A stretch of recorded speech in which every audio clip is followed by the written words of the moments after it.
আসসালামু আলাইকুম এভরিওয়ান। আজকে আপনাদের সাথে শেয়ার করবো একটা ডোরি ফিশের রেসিপি। ক্রিমি একটা ডোরি ফিশ বানাবো। সো ফার্স্টে একটু সিজলিং গুলো দিয়ে দিচ্ছি।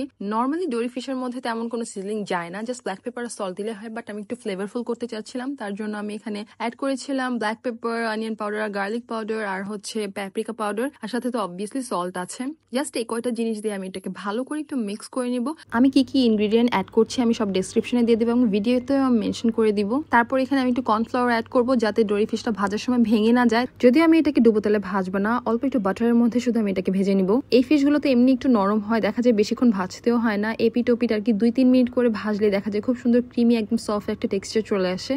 পুরো রান্নাটাই আমি বাটারের মধ্যে করব। সো আমি এখানে অল্প একটু বাটার নিয়ে এখানে প্যানের মধ্যে আমি ডোরি ফিশগুলোকে দিয়ে দিলাম। আমি খুব চেষ্টা করেছিলাম ডোরিটা যাতে না ভেঙে যায়, বাট আনফর্চুনেটলি আমার ডোরি ফিশটা উঠাতে যেয়ে ভেঙে গিয়েছে। আই এম সরি, বাট তারপরেও যেহেতু ঘর, এটা আমার রেস্টুরেন্ট না, সো এটাকে আমি সুন্দর করে সার্ভ করব এবং নিজের মন মতো সিজনিং দিয়ে বা মজা বানিয়ে এটাকে আমি সার্ভ করব।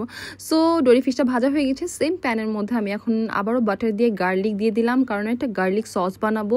সবাই জানে হোয়াইট সস কীভাবে বানাতে হয়, সো আমি জাস্ট ওইভাবে একটা হোয়াইট সস বানিয়ে নিব সুন্দর করে। এখন একটু ময়দা দিয়ে দিলাম, তারপর দিয়ে দিলাম দুধ, সবকিছু একটু বাটারের মধ্যে ভেজে নিলাম। জাস্ট সুন্দর একটা গার্লিক সসের যে হোয়াইট সসের যে লুকটা আসে ওইটাই বানাবো। আর যেই সিজনিংগুলো আমি অলরেডি ফিশের মধ্যে অ্যাড করেছি, আমি সেম সিজনিংগুলো এখানে অ্যাড করবো। জাস্ট এখানে একটু চিনিটা আগে অ্যাড করে নিয়েছি, একটু সুইট সুইট ভাব যাতে আসে, লাইক একটু মিষ্টি মিষ্টি যাতে হয়। আর আমার হাত থেকে পেঁয়াজের গুঁড়াটা একটু বেশি পড়ে গিয়েছিল, সো আমি অল্প একটু উঠিয়ে ফেলে দিয়েছি। সো এই তো ডান। সো শেষে আমি আর একটু ধনিয়া পাতা কুচি ছড়িয়ে দিলাম, আর তারপরে জাস্ট এখন ফিশটার উপরে আমি সুন্দর করে ঢেলে দিব আমার হোয়াইট সসটা। আমার পার্সোনালি সিগ্রেটো রেস্টুরেন্ট আছে না, ওইটা ডোরি ফিশটা আমার খুবই পছন্দ। এরকম ক্রিমি একটা ডোরি ফিশ ওরা সার্ভ করে, সো ওইটা আমার খুবই পছন্দ। তাই ভাবলাম ওরকমই কিছু আমি বাসায় আজকে বানিয়ে ট্রাই করে দেখি। সো তাই করলাম। আই হোপ আপনাদের কাছেও ভালো লেগেছে, আর ভালো লাগলে অবশ্যই ট্রাই করে আমাকে কমেন্ট করে জানাবেন। So it's all for now, in the next video. Bye, thanks for watching.